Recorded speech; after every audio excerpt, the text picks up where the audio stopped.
Hello, everyone. This is another episode of For the Win, and I'm very excited because for today we have a very special guest. We all know this guy.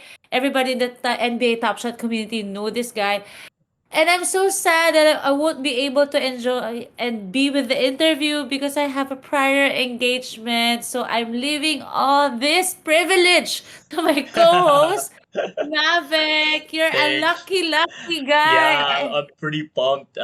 So this guy is like one of the OG. If some of our viewers follow Badshot, probably first time they've heard it is with Dijo, Marvin, and Bax when they interviewed him Yes. in one of their episodes. And like I said, he is an OG. Like every day I check his accounts moment ranks. Nakakalula, grabe. Like parang Grabe. like first time I checked it, parang 1.3 million yung ano niya, yung evaluation ng account niya. Yeah. So I'm Nice. yeah, he's got like over 2,000 moments, like hundreds of like double digits and single digit moment serial numbers. So yeah, it's I'm pretty pumped. I get to solo Andrew El Nido Cat Sanctuary.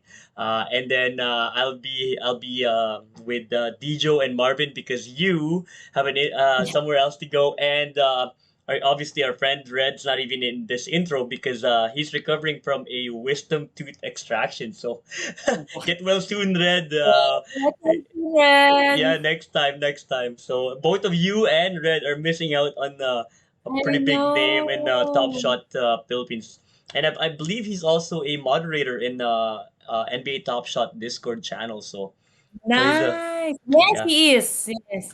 he's a pretty Yes, big and name. also So he is. But anyway, I'm gonna watch the video. Watch it with me, guys, and also stay tuned. Watch the whole interview because afterwards we have a special announcement with regards to For the Win. There are gonna be some changes, but there's also a giveaway that's gonna happen, and I'm excited for all of you. We're giving away moments yes, yes, yes. with an S. There you go. With There an you go. S. With Anyways, an S in celebration of these new changes for happening. So sure. stay tuned for that. For sure, for sure. Anyways, we should probably get going on the interview because you gotta go too. You're gonna be late on your interview. Yes. So, all right, we'll see you after the episode. We'll see you guys. Have fun.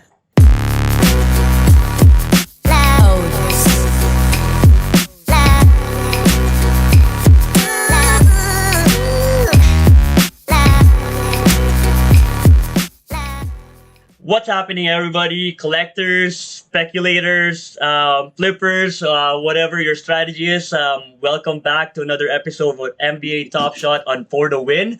We have some heavy hitters here. We'd like to welcome back Sir Marvin and Sir Dijo repping Yes, Badshot sir. and Top Shot Philippines. And then an OG. Oh my gosh, I can't believe we have one of these in our fourth episode or whatever it is. So we'd like to welcome Sir Andrew, one of the OGs and I guess the one of the biggest account in Philippine Top Shot. So welcome and thank you so much, guys, for jumping in.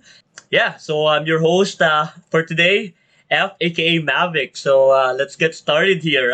Guys, this is something that we brought in after we interviewed you guys, Dijo and Marvin. So we brought it in when we had Miggy because, like I said, we want to put a little bit of structure into the interview. So I think Andrew and Dijo probably have this. Marvin, again, with that whole miscommunication, probably doesn't have this. So I'm sure I'm gonna get you to answer last, so you're a little bit more prepared. But we'll start with the starting five. So we got five questions for each one of you guys. I'm gonna give you guys, maybe a minute and a half to quickly respond. Just because there's three of you guys, and three different answers. So first of all, tell us about yourself. Were you previously a collector of NBA cards, or maybe a stock investor, or some sort of a combination of both? So let's start with Sir Andrew. So ako nag-start ako mag-invest college. So I started investing when I was in college. Maybe ilang years na ba? Hindi ko na alam. I will eight, reveal yung age. 9 years ago lang siguro. I started early. Tapos, in That's terms of that's NBA stocks. cards, Oh, okay. stocks. I started with stocks. Okay. Parang ano rin lang. Usual na nagda-dabble in lang. So, nag-try ako nung start mag-dollar cost averaging. So, I was playing it safe and playing it smart. Nice. Pero eventually, lumabas din yung risk profile ko na high risk talaga ako. When I started working, ayun, nag-start ako mag-trade talaga. Tapos nakwento ko nga rin before na nasunog ako ilang beses. So, when I got into trading, nasunog ako. Tapos eventually, alam niyo yun yung ads ng eToro, yung mga Oh yeah. make big money. Tapos ayun, Yeah. nag-try din ako ng leverage trading eventually. Tapos ayun, nasunog din ako. Tapos eventually, napasok na ako sa crypto and NFT space. Tapos swinerte rin lang ako dun. Tapos, Nice. in terms of collecting, actually, NFTs were my first actual collectibles. Wala akong kinds ng collections before, aside siguro from yung mga Happy Meal sa McDo na kinokollect There you go. sa bahay before. Yung 101 Dalmatian, ang mahal nun Actually, meron din Pokemon cards tsaka Yu-Gi-Oh! Pero hindi siya yung kind of thing na consciously kinokollect. How about you, Dijo? I went into Top Shot, zero clue on how stocks are trading, terms sa market. Wala talaga ako idea. Even with cards, but it was my brother who was collecting NBA cards when we were kids. I was just there watching and trying to open a pack kung papayagan niya ako. But wala, as in terms of background or experience, no. No, like, nothing. close to zero really. How about Sir Marvin? How do you describe yourself? Were you a collector or were you a stock investor before jumping into Top Shot? So yung work ko, I'm in the financial markets sa Philippines. Part ako ng foreign exchange desk ng isang local bank. Tapos before Top Shot, siguro nagdabble ako a bit sa NBA cards, pero yung NBA cards ko from grade school, mga hindi protected na. Like, Oh, ngayon, no. sobrang Pang text? like, yeah, parang ngayon, meron ako, Pakita mo. wala ngayon with me eh. Meron ako dati yung Allen Iverson na rookie card. Oh! Tapos naiwanan ko sa pants ko, nalabhan. So, hindi ko alam kung anong grade nun, baka mga 2 or 1 na lang, di ba? Out of 10. Yeah. Yeah, so, Send natin sa PSA, try lang natin. Yeah. sobrang waste of money yun. Mahal magpa-grade sa PSA ng card. Tapos, nag-try din ako mag-Pokemon cards before during grade school. Pero kasi parang different yung Pokemon cards now, pati how they use it today eh. Parang ngayon yung Pokemon cards parang more of display na lang eh, no? Parang more na you showcase it to your friends na may Charizard ka na PSA 9 or PSA 10. Ginagawa pang necklace ngayon, di ba? Yeah. So yun yung like, I guess yun yung kinolect ko before. Yeah. Like mga NBA cards, Pokemon cards. Pero hindi serious na kinokollect ko to hold on to it na para like in a few years after, ibibenta ko for a huge profit, di ba? Second question of the starting five. What got you curious and hooked on NBA Top Shot? Sir Andrew, we'll start with you again. Ako talaga, it was just the brand of it all, di ba? Parang once you see it, it gets you hooked. Tapos ako kasi I came from the NFT space. So it's comparable to startups kasi yung NFT space, diba? There are just a lot of startups trying to find their way in the space to get funding and to get heard. Parang at that time kasi laging bell sa akin yung mga big brands coming into the space kasi nga they have huge advantage. It's parang speculation wise, since the market is very driven by speculation, parang kung meron kang anchor talaga dun sa value ng NFTs, parang it was a really, really big thing. Tapos nung nakita ko yung brand ng NBA, Backing them up. Sale ng flow, parang sa flow ako unang naakit eh. Parang randomly sa mga referral, nakita ko yung pre-sale ng flow. Tapos scrolling through yung affiliated brands, kita ko yung UFC, yung NBA. Parang dun agad ako na-hook kasi parang okay, yung attraction pa lang ng brands, malaking bagay. So I was brought in from there. Parang dun ako unang naakit yung potential niya as a product just because of kung ano yung dinadala rin ng brand. Nope, that's cool. So, like, curious though, like, how did you come across it? Flow? Yung pre-sale. No, yung Top Shot. Ay, there. So, nakita ko yung brand ng NBA, so I was looking for ano yung i-release nila na product ng NBA. All right, Dijo, how about you, man? What got you curious? I know because we went into detail during the first guesting. But again, just to those who haven't seen, Tano and Sino ang nag-hook sa'yo sa NBA Top Shot. Yeah, I guess aside from the fact that Marvin was calling me at like 6 a.m., waking me up, talking to me about LeBron James. Wala. As in, I have no clue about collectibles or toys or whatever. So in that regard, wala talaga ako. Pagdating sa stocks, I'm the worst when it comes to numbers. So wala rin talaga ako dyan. But really, it was just the basketball. And when si Mm. Marv, when he approached me, um, with the idea, syempre yung initial reaction ko was like, what the hell are you talking about? Like, I don't have any clue about, stocks and crypto, ganyan. Yeah. Wala rin ako alam sa basketball cards. Kasi yun yung initial entry lagi ng mga tao, di ba? Na parang siyang basketball cards sa digital na stocks. So, ang sagot ko was like, wala akong alam dyan, bro. Like, zero clue. But like when he explained to me, it was actually the no look LeBron. Eh. Yun yung paulit-ulit na sinasabi sa akin ni Marv. And for some reason I had an affinity with that play also kasi I wrote about that play. So kasi now I write for a US based website. So when he told me that na parang alala mo yung play ni LeBron na no look three, like alam ko yun kasi like yun nga I wrote about it, so parang alam ko talaga siya, fresh siya sa akin nun. I guess as a basketball fan it kind of makes sense, and yun nga like what Andrew said, parang having that quote unquote seal of approval from the NBA was Mhm. for me parang okay, it makes sense to them, so why won't it make sense to me? So Mhm. that was for me. Cool. How about you, Sir Marv? What got you hooked? Na-hook ako nung start kasi 24/7 market siya. Tapos nag-back nga by the NBA. Tapos nung time na yun, when I started, mga January, mayroon sa crypto slam eh. Parang makikita mo na yung volume. Mhm. Parang, I guess daily volume or ano. Tapos titignan ko every now and then yung daily volume. Tapos nung time na yun, parang mga 800,000, 700,000. Tapos yung mga bandang Feb, parang 3 million, 4 million, 5 million. So medyo nakagulat ako na parang ang bilis Na boom. lumaki nung sales yung sales volume niya. Hmm.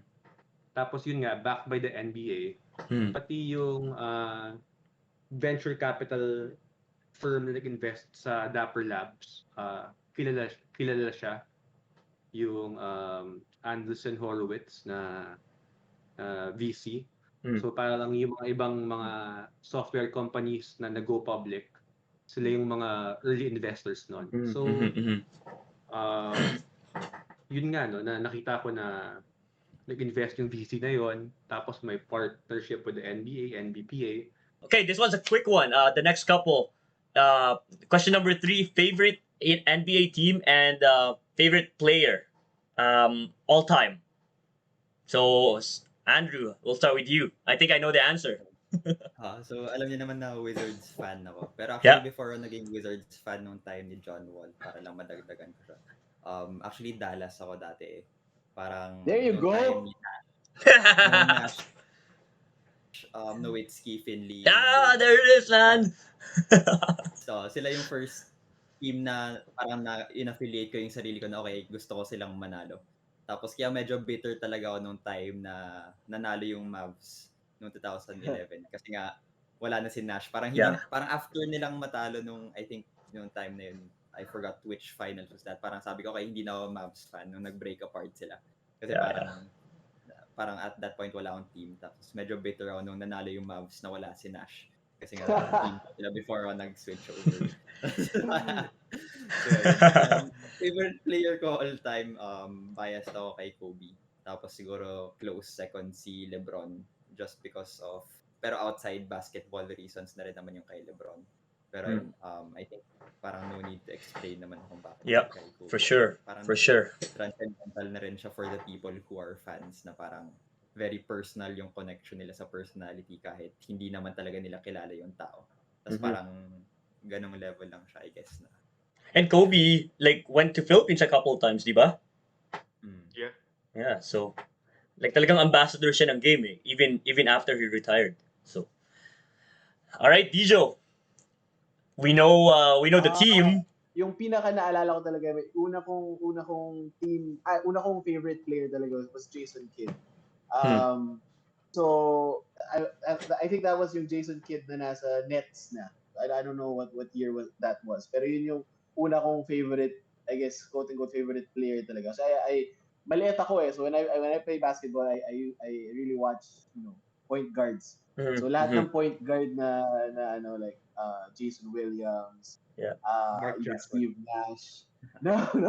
Ano yan, Marv? Steve Mark Jackson. 2000s na, 2000s na. 2000, yeah. 2000s na. So yung mga ano yun.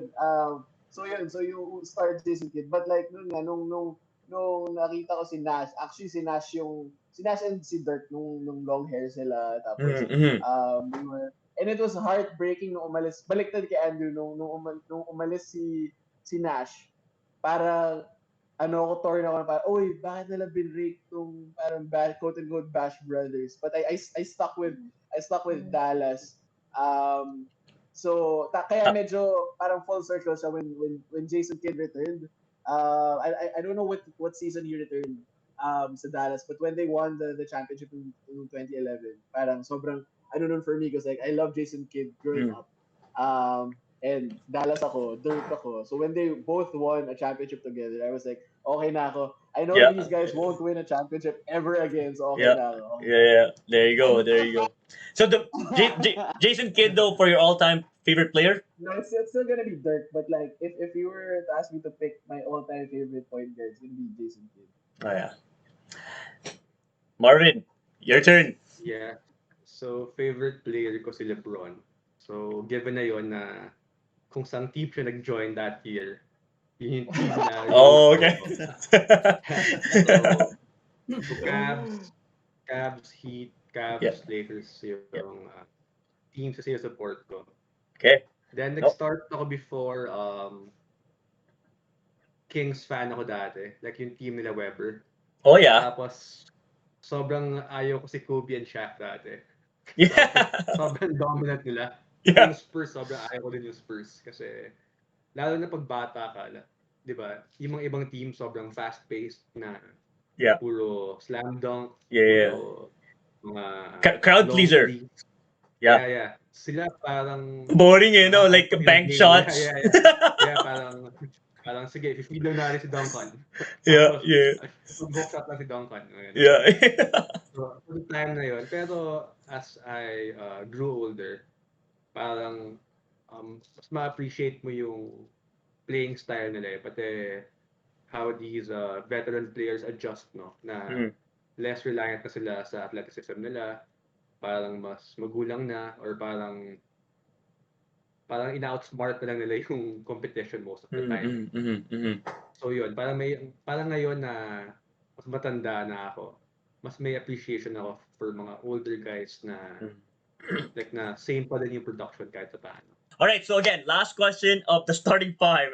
we're already 40 minutes in, and we're just finishing the intro. So we got a quick one here. Most unforgettable memory of NBA or basketball. Again, let's start with a Sir Andrew here. Quick one answer question or one word answer. Sige, kung very quickly lang, kung NBA, yun din yung Dallas na 2011 kasi yun din yung time na medyo mas involved pa yung dad ko sa basketball. Tapos on a personal level, um, nung nagtuturo kasi ako dito, di ba? So, parang nag-coach ako dun sa elementary basketball nung school.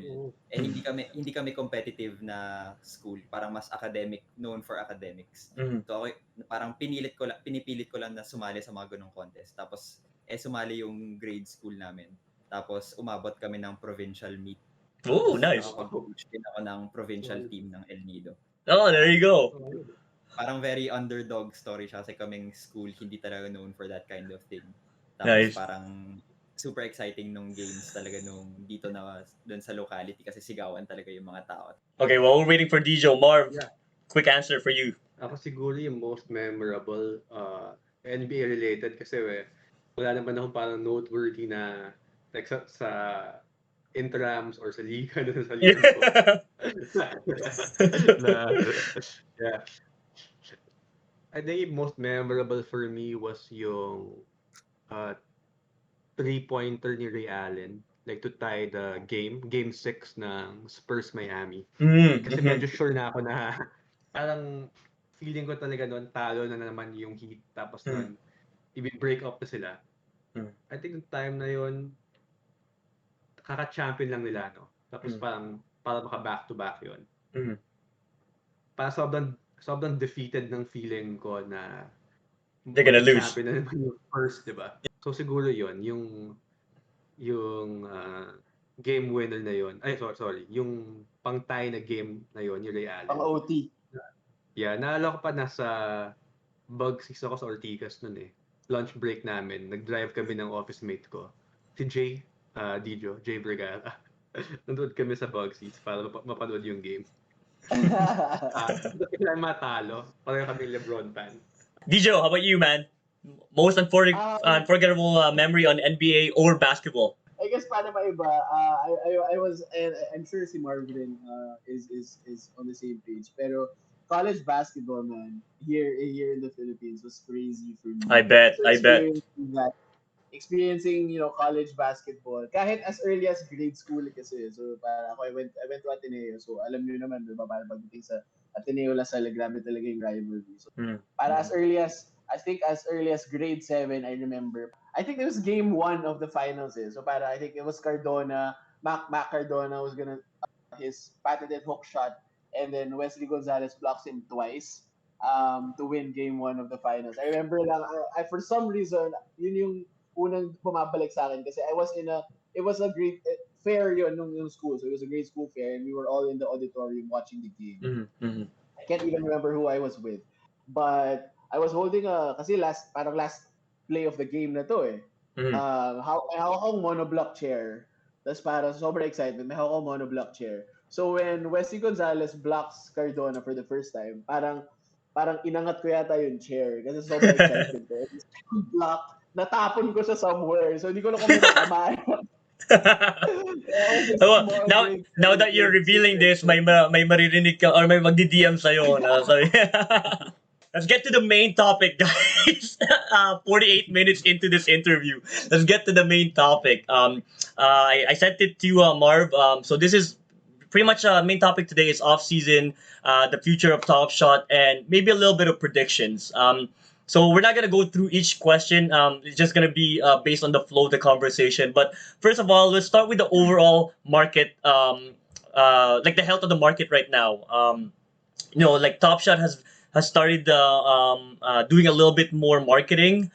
And then they released the roadmap of upcoming events and what they're planning. And again, they're active with office hours and all that stuff. But overall market, Sir Andrew, where are you at with the overall market and the health of NBA Top Shot right now as we speak?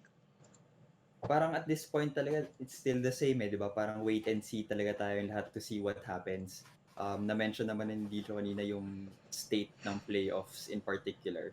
Pero just to add, balikan ko lang siya konti. Pati last year, interestingly, parang baka dahil experimental stage din na yung Top Shot sa playoffs. Parang medyo doon yung time din na nag-experiment sila, di ba? Kaya naririnig niyo yung talk about yung Western Conference Finals last year na i-burn yung moments. Parang interesting lang for me na it's at this point of the season na parang nagkakaroon ng oversupply again, even despite everything that's already happened. Parang, I guess it has to do also with them testing.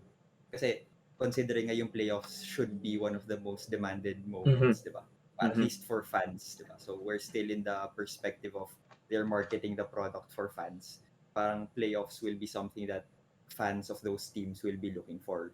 So yun nga, one of their goals for these moments is to reach yung people na gusto ng ganyang moments, but then we're encountering the problem na parang sobra-sobra na naman yung rene-release na moments, which was a concern raised by a lot of people when they released the plans for playoff packs, diba? Parang uy, bakit parang ang daming common moments? Bakit meron pang rare moments? Diba? So it was a concern. Generally, I think right now it's showing positive signs, di ba? Parang they're showing small things na okay, lumalabas konti yung possible potential of the product that everyone was talking about before. But with regards to yung health ng mismo market, we're still at a point na it's still looking for itself. Parang hindi pa siya na para we can't say anything conclusive about it yet, Mhm. at least sa opinion ko. Diba? How about you guys? Dijo, Marvin, anything on the overall market, health of the market? A few months back, the main clamor was, and I'm just mirroring what and echoing what sila LG of the first minute was saying. The main clamor was we need a roadmap. Diba? We Mm-hmm. need to know Yeah, when the packs are gonna drop. We yeah. need to know what map, what packs, what challenges are coming up. So when they said, na, okay, this is gonna be the roadmap. There's gonna be X amount of packs for the playoffs, whether it's common, rare, legendary, X amount of challenges, ito yung plan for the off-season, ganyan, ganyan. For some reason, yung mga tao, parang nag-die down yung excitement. Everyone was asking for, to see anong mangyayari sa playoffs and ganyan, ganyan, para ma-excite sila. And Mm-hmm. when they saw na parang, oh, it's gonna be 4 common playoff packs plus a rare plus a legendary, tapos, ang daming challenges. Baka yung ibang tao na turn off. Baka for them, parang, that's too much. As yung sinabi ni Andrew kanina, di ba, parang, market supply was already a huge concern. And then now I don't know, they're pumping in how many more moments. And for me, parang the biggest question mark or the biggest uh, parang worrying sign for me was when they said that they were gonna release round one playoff moments when round one was already done. So Mm-hmm. when they released round two playoff packs, biglang may mga putal na parang sinama si Bradley Beal, sinama Yeah, si Daniel yeah, Gafford. yeah, yeah. And then tuloy-tuloy hanggang now. And Even parang now. from what it seems hanggang sa last release may ganun pa rin, di ba? Pero yung mga new moments that they're releasing from previous round, they have utility. Diba? Yeah, Like yun you're nga eh. That's what I was gonna say. Parang they're trying to quote unquote salvage it by putting it in Mhm. challenges. Yeah. Alam mo Okay. yun, but I don't know. It's not, I don't think it's a great look for them kasi parang as what Andrew said, di ba? Parang medyo look and see. Alam mo naman natin experimental to lahat. Mm-hmm. And I don't know if you ask them in a few months if tama ba tong ginawa nilang to, if they're gonna say yes. Obviously, they're gonna say yeah, we did the right thing Yeah. and we want Yeah. more common playoff points. But I don't know. Parang it's just weird looking at the Chris Paul challenge now.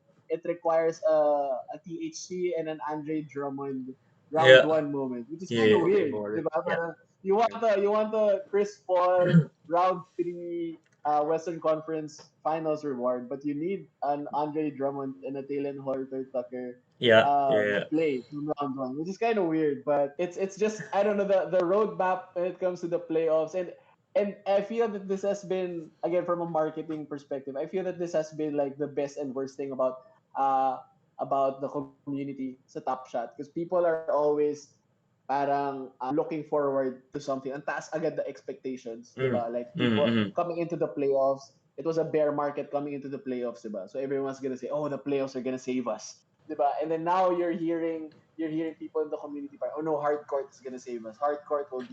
Hardcourt will be awesome. It's gonna be best. And I'm actually alam ni Mark, I'm actually telling people, actually feeling ko hindi siya maganda eh. Parang Yeah. feeling ko baka okay lang siya. Baka parang, I mean, astig siguro kung maganda siya, but I can't really imagine them coming up with something so cool that everyone, the from the lovers to the haters saying, oh my God, this is such a game Convert lahat changer. Convert lahat. Oh, Game changer, di ba? Feeling ko oh, like so feeling ko, wala eh. Feeling ko it's gonna be, oh, and cool. it's a mobile And game. Like I for me, don't that's fine eh. have you. I don't know if is there any good sports mobile game. I don't know. Like maybe is there a market to that? I don't know. I guess Yeah. familiar with SoRare. It's Yeah, another it's in NFT. So football, no? Yeah. yeah, where you're able to win Ethereum on a weekly basis, di ba? Parang ano siya, parang Fantasy. fantasy. Yeah, yeah. So I don't know. Again, it's all speculations, right? Okay, next question. I'm gonna throw it to Marvin.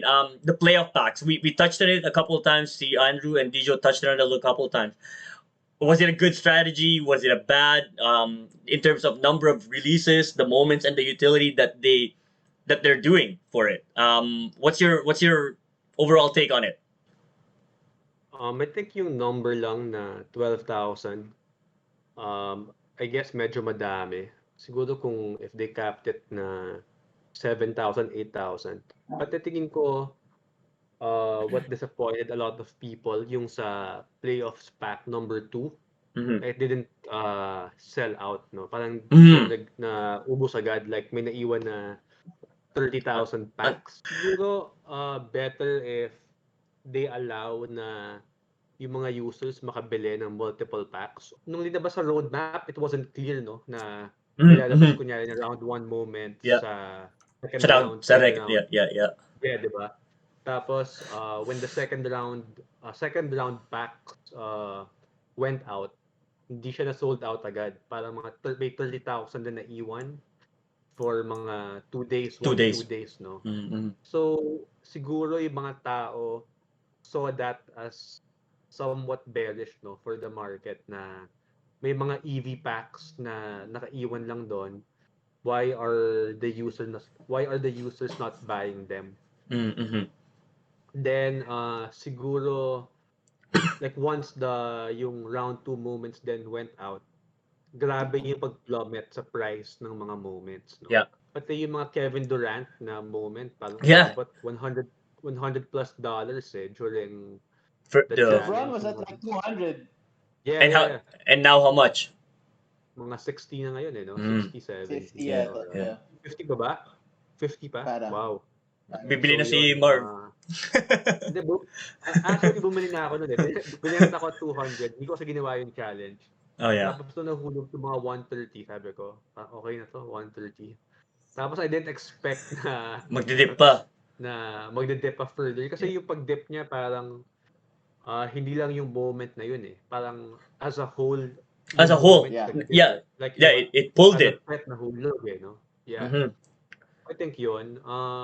Sorry, on what you're saying so far, I'm assuming you're gonna say, kasi ang question ko, was it a good strategy or a bad strategy? So you feel like they could have done it better then? Yeah. I think I now kasi with hindsight natin masasabi kasi we saw the actual how it affected the market, di ba? mm-hmm. So um like now yung volume din we're barely hitting $1 million. Pero siguro yung good news nun, kahit medyo nag-taper yung dollar volume ng sales, yung market medyo hindi naman nagde-dip pa further. Parang actually mga Nag-plateau either eh. 1% na yung galaw o parang Oo. yeah. So we're not sure pa din definitely kung tapos na ba to or not, no? Kasi with Mm-hmm. with the upcoming off season. Pero as I was telling my friends nga, if everyone is expecting na magse-sell off to or mawawala yung interest during the off season, I'm sure yung Dapper Labs, yung Top Shot team, is also anticipating that. And definitely siguro may mga parang aces sila up their sleeve na ilalabas, no? Mm-hmm. When the off season hits. But ako personally, with regards to Top Shot, yung focus ko recently has been less sa actual platform. So parang hindi ko nga masyadong sinusubaybayan yung challenges kasi parang ako nga personal approach ko is wait and see nga. So I'm just observing, tinitignan ko lang what people are saying about it, how the challenges are going. Pero parang hindi ako nag-actively participate aside from buying packs and opening packs, which I Mm-hmm. think is one of the safer strategies at this point, di ba? Parang kasi generally okay pa naman yung value for packs. Medyo difficult Yeah, for yung packs round na. 2, regardless, like what Marvin said there, na it flooded the market and it brought the market for the playoff moments down. Pero yung round 2 release, it was still a positive EV. Just Yeah, the yeah. value of what Well, you get from the packs is still good eh, di ba? Parang Mm-hmm. actually hindi naman yata siya magsi-stay na hindi, I mean yung supply ng packs hindi siya tatagal sa market kung kung free for all market siya, di ba? At this point kasi medyo restricted pa rin siya na limited yung kayang bilhin ng konting tao. Parang Mm-hmm. they're still constraining it in that way. Pero parang ganun. Parang at this point nga, safer strategy is to just buy pack. Pero ayun nga, ako kasi personally, just to comment din sa sinasabi nyo kanina regarding yung data, just to add perspective again, For sure. Yeah. for yung new members. Kasi Mm. tayo kasi ngayon we're experienced to some extent, di ba? Parang meron tayong sariling expectations. We know na not to set those expectations too high. But so yung tapos lagi rin nating sinasabi, okay, yung influx ng new users yung magche-change nung state ng market eventually, di ba? Kasi if a lot of people flood in, yung logical thing lang din is everything else goes up, di ba? Parang mag-rise up with the influx of people, yung values ng moments. Just to add perspective nga, kasi doon din ako medyo ngayon. Parang interesting for me, because I'm not sure if you're aware, pero yung new members kasi sa Discord, they're onboarded a lot better than probably how you guys were introduced the time you came in the sense na meron May ngayon support. parang konting parang yung when new members join the Discord kasi it's very limited access to the channels. So meron silang separate channels na yung mga tao lang dun is yung mga mods, Top Shot staff, tapos Oh. other new members, tapos yung courtside people. So parang medyo closed community pa lang Close siya na community. very Yeah. na parang just para hindi very negative kaagad yung pag-pick up sa kanila. Hindi naman sa blocking it off kasi the people there are very critical tapos they have questions kasi pero parang it simulates for me yung kind of environment din when I came in na parang people come, they talk about basketball, medyo mas free-flowing siya na parang they have questions na sasagot ka agad, hindi siya na-flood ng mga tao na nagtatanong kailan yung next pack drop, kailan yung at least it's a positive note lang na I think a lot of people feel more welcome in the Discord now. Tapos parang it's an opportunity for them to be more involved din sa community. Na parang I mean, the number shows naman, di ba, na more people are coming in. Baka not as fast as people are expecting. More people are buying packs, dipping their toes in the market. Parang these are, in my perspective, nga small steps na positive. What happened the past months is, kumbaga, a lot of the speculators, the people from crypto, nalagas na sila eh. The people who were fire selling, I think we're at the point na yung capitulation ng market is over. Now we're just finding the place. But most of the people who just want to sell off their accounts, karamihan sa kanila, they're done na eh. Diba? They're done selling. Yeah. The market now is it's more of trading eh at this point. People are buying, trying to make profit. Pero yung capitulation phase na they just want to sell everything. Oy, benta ko na to lahat. Wala tong pag-asa. I think we're past that. Feeling ko lang at this point, the people who are still here are people who at least enjoy the game. Kahit casually. Kahit hindi sila super fans. The people that are still here watch basketball every now and then, manonood sila ng game, nagche-check ng box score, anong nangyari sa playoff game na ito, kahit hindi sila fan ng team. Diba, parang eventually kasi the more people like that you bring in, the more NBA fans join, even if it's small eh. Kasi hindi lang naman whales yung magpapatakbo ng market. It's a lot of people buying into it kahit papitik-pitik. Diba, parang they buy packs, they join this, they participate, they talk about basketball. Parang yan yung magbibigay ng support tsaka longevity sa product. Kasi it's people who like it, who are buying into it. Na parang, at this point kasi you can't really say na Top Shot is profitable, di ba? Parang you can, but it's a chance to be profitable. Yeah. Hindi siya sure mo. Hindi katulad like a few months ago na sure ball eh na it's profitable. Sorry Marv, sorry Andrew, but Marv, you were trying to chime in there. Yeah, so marami rin ako nakikita nga sa Twitter, Andrew, na mga tao na nagsasabi na they sold off na all their moments, na they're done with Top Shot. So siguro yung mga since wala na less na yung mga ganung tao and hindi na rin sila as active with their negativity sa social media, baka ma-lessen na yung parang mga medyo toxic yung sentiment no na lialabas. Kasi kami rin, may mga friends kami na gano'n yung sinasabi sa amin. Diba, Dij? Na binenta na nila lahat ng moments nila, nasa Axie sila. Nasa Axie na. I'm not gonna lie, I got tempted. I got tempted to do the same thing. Pero ang ginawa ko, sinel ko yung stocks ko. I don't know. In terms of market stocks, crypto, I'm the person with the least experience here. Pero parang sa few months na ginagawa ko to, what I've realized is just seeing the transition from Top Shot to new projects like Axie, Bored Ape, or even goats or bulls or whatever pet animal we want to talk about. Parang kita mo lang yung how people transition na I Mm. guess it somewhat represents also the how the market moves, or how not necessarily how the market moves, but how volatile really the blockchain market is. 'Di ba? Like alam naman natin when people say 'di ba parang volatile sobra yung crypto, like it's a real thing, 'di ba? Like Bitcoin can be up to what, 40, 50 1 week, and then next week parang ano siya 30 or even less. 'Di ba? So talagang up down yung ano. And I feel that the emotions of people medyo mini-mirror kung gaano ka volatile yung market. Parang feeling ko ganun yung emotion ng mga tao pagdating sa mga ganitong project. Kasi like nagugulat talaga ako la, people a few weeks ago were saying na parang, or a few months ago were saying, oh grabe, parang sobrang profitable talaga itong Top Shot. Makabili ka lang ng pack, mag-10x ka, mag-5x ka. Yeah, yeah, And yeah. now, the same people are saying like, Top Shot is dead.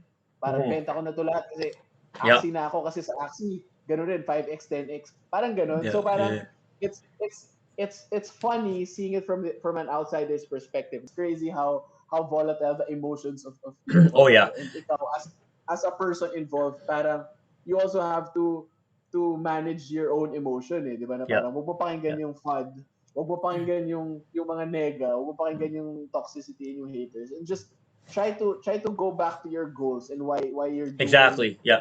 If NBA Top Shot. Sa NFTs, actually, hindi siya surprising na ganun yung movement. Kasi, baka for me, since I was here since, July, sa NFT space, parang hindi siya surprising na ganun yung movement nung, tsaka mindset ng mga tao. Kasi, like you mean parang sorry, people just you're talking about like people moving from project to project? Is moving that what? from project to Yeah. project. Also, in terms of money, tsaka yung trend ng market. Kasi Mm. people on Twitter and people really say na, parang 1 week at the NFT space spans months or years. Parang super bilis Mm. ng movement of everything else. Para na fast forward kasi yung market cycle, di ba? Super bilis tataas, super bilis bababa, consolidate na matagal. Mm. Parang ganun din kasi siya eh. Everything, it's not surprising na ganun siya. Kasi nga, the nature of the market is speculative. The Mm. people just want quick profit, get out, tapos move on sa next. Mm. Kaya medyo caution din lang sa Axie kasi yun yung expectation ko. Na the hype Yeah. around it is very similar sa hype ng Top Shot kasi you were there na eh, so you can kind of feel it na the way it's growing is hindi naman sa super unsustainable, but you can question it to some extent. General investing is you stick to your plan eh. Parang yun yung Yeah. plan ko for most projects, break even. Yun yung first step ko, break even, okay na. Second Yeah. step is make a big profit, okay na. Tapos everything else, I can just leave it aside.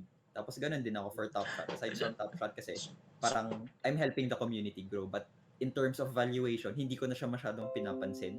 Kasi nga, medyo na-meet ko na yung first two steps ng strategy ko.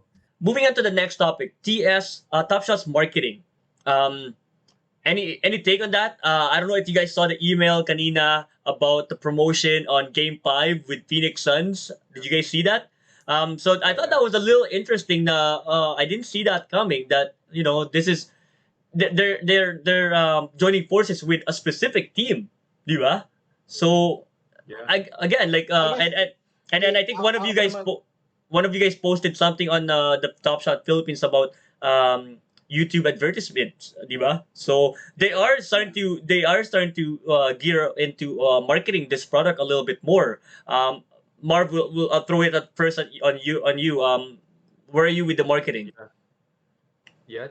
I think right now yung mga noticeable marketing nila, kumuha sila ng mga parang YouTube content creators na nagbe-breakdown ng mga NBA videos o kaya basketball card videos.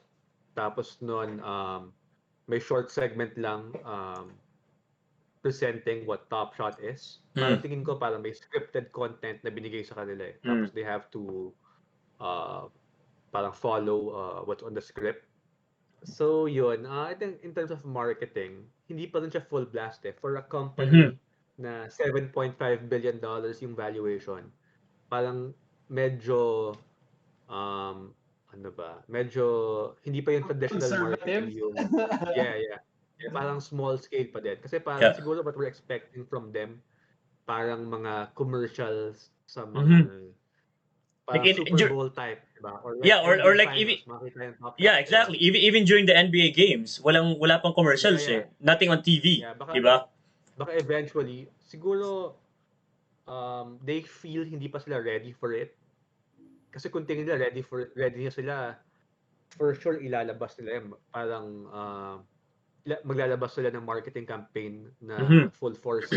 But they usually with marketing campaigns, hindi naman siya parang instant na Mm. instantaneous na dahil naisip lang nila last week or yesterday, Mhm, mhm. makaka-execute na sila agad. Tingin ko mahaba din yun eh. Parang Small may steps. roadmap din sila for it. Yeah. Yeah, Parang may yeah, mga yeah. small steps sila na Mm. siguro ngayon baka pina-perfect pa lang nila yung platform. Then eventually once they feel comfortable enough, parang feel yung NBA confident na sa kanila, doon na lang sila mag-full blast, no? Na marketing plus yung mga utilities. Kasi yung utilities parang madali lang naman eh. Kunyari, naisip ko top of mind, bigyan nila ng 20% discount. Lahat ng mga kunyari fan ka kunyari ng Lakers. Tapos noon, meron kang 300 or 250 na collector score, similar to yung raffle sa Suns finals game. Kung Mhm. bigyan kanila ng 20% discount, di ba? That's still utility, di Yeah. ba? Tapos, Mhm. hindi naman lahat would avail of that. Pero, may perceived benefit, may perceived utility Yep. yung mga tao Yeah. for attaining that collector score Collector for score, yeah. completing a challenge, di ba? Or Yeah, buying yeah, those moments, di ba? yeah. So yun eh, like yung perceived utility, like even if not all qualified would avail of it, pero knowing na you have that benefit, knowing na you're being rewarded, mas magiging sticky yung relationship eh. As compared to you're just buying moments na para like flaunt mo, flex mo. Baka hindi naman lahat ng tao ganun yung mindset, di ba? Mhm. Well, now that we have Andrew, baka isend niya na yung email niya, sinusulat niya ngayon to Dapper with all the suggestions Yeah. from Marvin. I like that. I like that idea. So Echoing what Marvin was saying kanina, parang they have a few aces up their sleeve. This Suns promo is, I feel, one of the quote-unquote panic buttons na parang sila, okay, sige, press na natin yun para may konting buzz pagdating sa finals. I'm thinking, number one, bakit if kayang-kaya nila gawin to, bakit bakit ngayon ngayon? lang, di ba? Yeah. Yeah. After 2 games, Yeah. after it, kasi it's gonna make more sense na parang game 1 nila to Game 1, gawin. yeah. Tapos number Saka yung promotion is for game 5. yeah, we're not even sure kung may game 5. yeah. So feeling ko I mean it's nice. Like when I read it parang ako I got super stoked. I was so happy for Suns fans na and it Yeah. make maganda yung ginawa nila na parang it's a collector score. So 250 collector score worth of Suns moments. Yeah. That's a smart Yeah. move. To go back to marketing. In particular, kasi at least yung na-observe ko is very data-driven yung Dapper. Na everything, most of their decisions are coming from the data that they collected before. Okay, so it's hard for us to see kasi yung mga tao, we really just want instant gratification eh. Parang kahit sa mga tao na nagko-complain regarding botting, yung nagsasnipe sa market, parang okay, ang dali i-point out kasi na, okay, this guy bought 2 moments at the exact same time. Bakit hindi pa siya binaban ng top shot? Kasi di ba people can track that. Pero kung if you think about it, they can't set the precedent to just ban anyone even if the data is conclusive. Parang kailangan may proper investigation, they have to check the account, they'll background check the person. Parang ang daming steps na kailangan i-take. And back to marketing lang in particular, parang a lot of their decisions kasi are based on data. Parang ganun din sa new users. Parang if you look back to the blog regarding yung onboarding of new users, they were hyper-focusing on a specific metric na nakita nilang lacking before. Yung retention ng tao, gaano katagal bago siya mag-transition to someone who visits the platform for a significant amount of time. Tapos yung conclusion nila at that point was, if they're able to acquire a pack, acquire a number of packs within this certain range of days, Yeah. yung mga users who fit that metric stay in the platform for a significant amount of time. Diba? So parang it's based on things that they gathered before na baka at Yeah. that time hindi natin din siya napapansin. Mm-hmm. Parang a lot of decisions that they made in the past, they stick to it. A lot of the data that they gathered. If they see something's not working, they try to fix it. If it's still not working, they try to fix it. Parang it's easy to point kasi, okay, this is the solution. Parang, okay, 12,000 moments, baka mas okay kung 8,000. But we only know that because we saw, okay, Yeah, that's 12,000 true. moments was bad. Baka Hindsight, dapat no? linesen. Hindsight, Parang yeah. we can only criticize them like that because they actually had the balls to say, okay, let's print 12,000 common playoff moments of 51 different players. Now they can say with certainty, okay, that was a bad idea. But even Yeah, if people would say na, okay, parang hindi yun maganda, you'll never really know unless they tried it, di ba? Parang yeah. they're still at the point that they need to experiment. Pangit lang talaga that experimenting comes at the cost of financial The loss for the people collectors, yeah. Mm-hmm. participating. Diba? Parang yun lang talaga. Contrary sa sinabi ni Dijo, I don't really know what's happening. But parang the other perspective naman from NBA saying, um, uy, huwag niyo muna yan gawin kasi parang hindi pa kayo ready. It could also be the opposite of NBA saying, uy, gawin niyo ito, sayang yung Yeah. opportunity. Yeah. Diba? Yeah. Parang kasi that's what I felt sa Seeing Stars. Kasi if you remember yung wording nila, parang the NBA wanted to showcase the rookies na rising stars through Top Shot. Parang baka kung hindi yun sinabi ng NBA, baka hindi sila nag-release nung Rising Stars moment na Mm. yung Rising Stars Lamelo really hit the Cool Cats tsaka yung first moment ni Lamelo, di ba? So people could say na Yeah. baka yung influence din ng NBA yung nagfo-force sa kanila on Yeah. certain Yeah. decisions negatively. So parang we don't really know. Ako rin, We don't know. ewan Yeah. ako, I don't Yeah. know. Yeah. Yeah. So it's hard to be sympathetic to them kasi nga people think, oh, they're making a lot of money out of this. Pero parang it's parang hindi rin naman good look for us na we assume the worst in people. Again, at the end of the day, pagdating sa mga challenges or whatever, kahit sabi mong mali yung ginawa ni Top Shot na dapat hindi ganitong requirements, dapat ganyan. At the end of the day, kung ginawa mo yung challenge, kasalanan mo yun. Tapos Yeah. natalo ka, kasalanan mo yun. Kasi Yeah. they set it up, but if you went in and lost, kasalanan mo yun. Kasi like Mhm. a lot of people like me, it's just the first challenge I did after like, diba, X amount of challenges. Kung natalo ko, kasalanan ko pa rin siya. But at the same time, you also have to point out things na na-observe mo. Again, it's easy kasi it's hindsight. But us talking about these things, diba? Marvin saying na dapat hindi 11K. It's nice to bring those things up kasi ang maganda kay Top Shot is they're listening. The listening. Diba? Yep. Yep. And they're adjusting. Kahit sabi mo it's not as fast as we want them to, yung pag-adapt nila or pag-adjust nila. They are. There are a Yeah. lot of things that have changed through the months. If those suggestions make sense, Dapper's there. I mean, Top Shot is there listening. Yun yung maganda. So parang just balance it, 'di ba? Para if you're seeing something you feel that has to be called out, 'di ba? Like yan, yung pinapag-usapan natin yung Suns, yung timing ng Suns promo. Call it out kasi nga maybe next time they'll see na parang nga no, parang tama yung community in saying this. Baka nga dapat i-adjust natin siya. 'Di ba? Na parang I don't know, like naalala ko lang kasi when Andrew was racing yung Rising Stars. Like for me that was so huge. Like when that news dropped, that for me that was so huge na parang holy smokes, ito yung first legit use case na parang si NBA may Mm. ginawa na through Top Shot. Mm. 'Di ba? Like, for me, that was so big na parang si Top Shot actually nag-announce nung lineup for the Rising Stars kasi nga walang Rising Stars game this year, but they did it through a pack, which was like for me so awesome. Pero parang for me, sayang kasi parang they could have built on that. Like, ngayon, Yep. imagine ko just talking na parang, what if they did that announcement for like the All-NBA first team? Diba? They did a pack Mm. na parang ito yung All-NBA first team, second team, third team. Lalagay namin sila sa pack. Pwede nyo siya bilhin. Dito namin i-announce yung winner. Maybe that's something they can do in the future, moving forward. The fact that ang daming na-unlock nitong Suns, I mean, as much as we want to hate on the timing and everything, di ba? Parang from a marketing perspective, ang ganda ng concept eh. Di ba? Again, sana it was done earlier, sana it was Yeah. done better, ganyan. Yeah. But just the concept as a whole is so awesome na parang sobrang limitless nung possibility. Isipin mo next year if they do it. I'm hoping they do.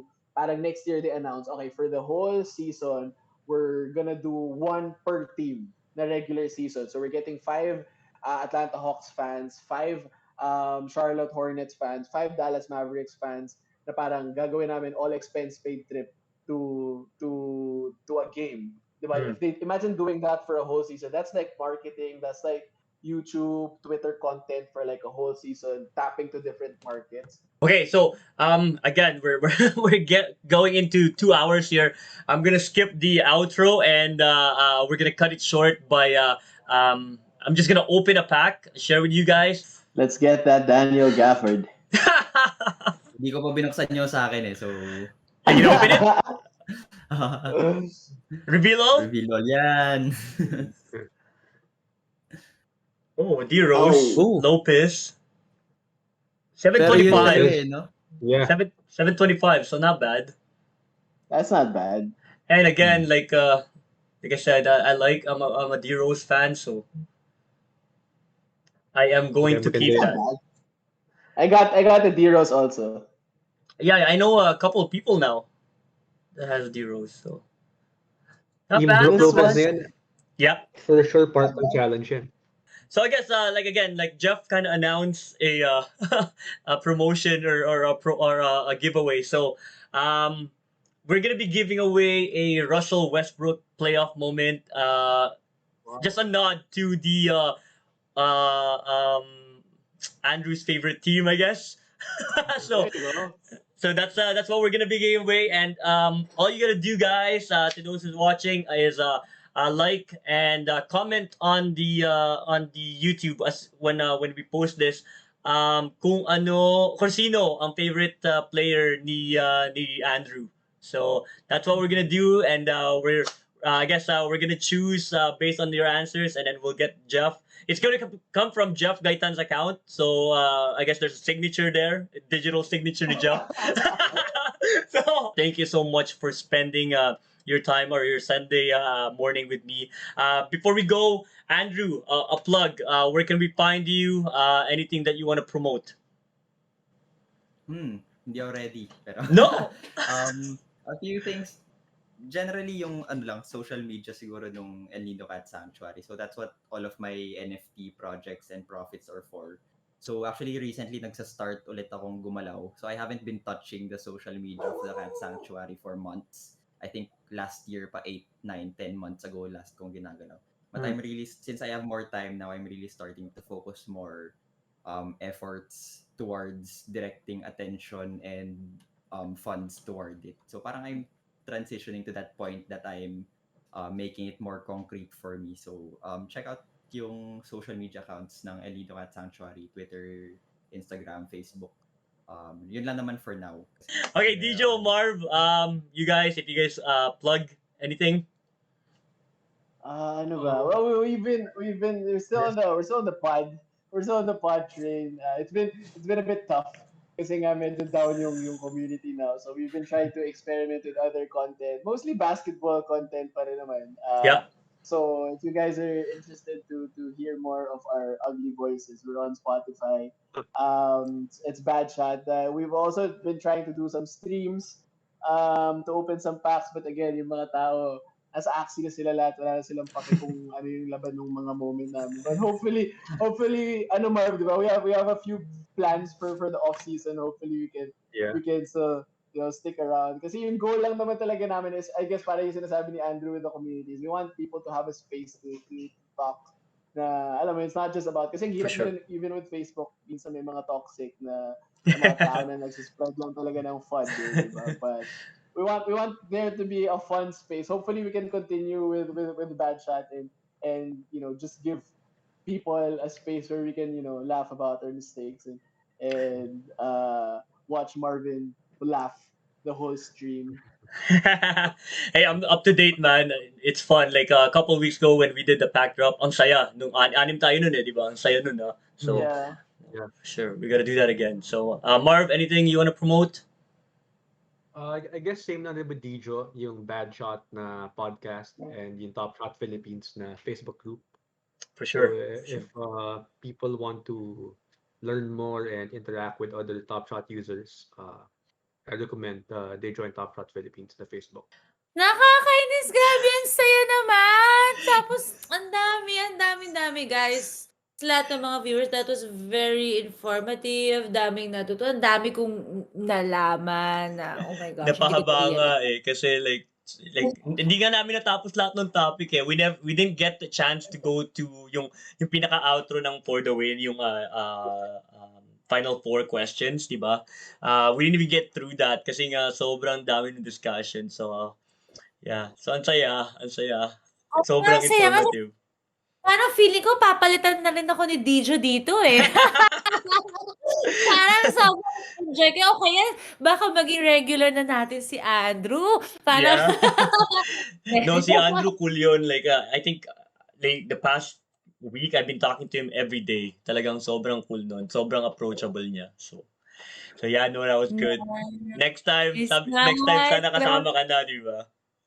May message ko si Andrew, sabihin ko, we have to do that again with us, but this time, kasama na dapat ako. Andrew ha, I know you're watching.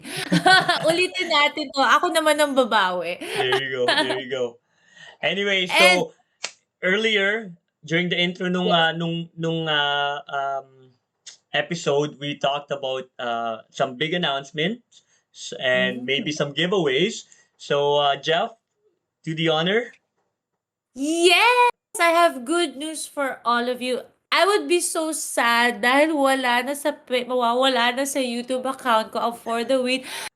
But it's for the better because right now, gagawa na kami ng bagong YouTube account for the Win. As in, dedicated yung whole account. Hindi na siya basta playlist na lang sa account ko. But yung YouTube account na For the Win na mismo. And we're so excited kasi alam natin na this is progress moving forward na Exactly. it's now gonna have its own channel. So, congratulations to us! Yay! Yeah! And Imagine, in nagsimula lang celebration, tayo from one episode na parang pinromote lang natin yung mga gifts na na-receive mo from yeah, Top Shot Philippines, and yeah. ngayon magkakaroon na tayo ng sarili nating YouTube page, and it just opens up more avenue for us, diba? So hopefully hopefully it continues, the momentum continues. So I'm super pumped, super excited. I don't mind editing every week if we have to. So no, masaya yan. That's good.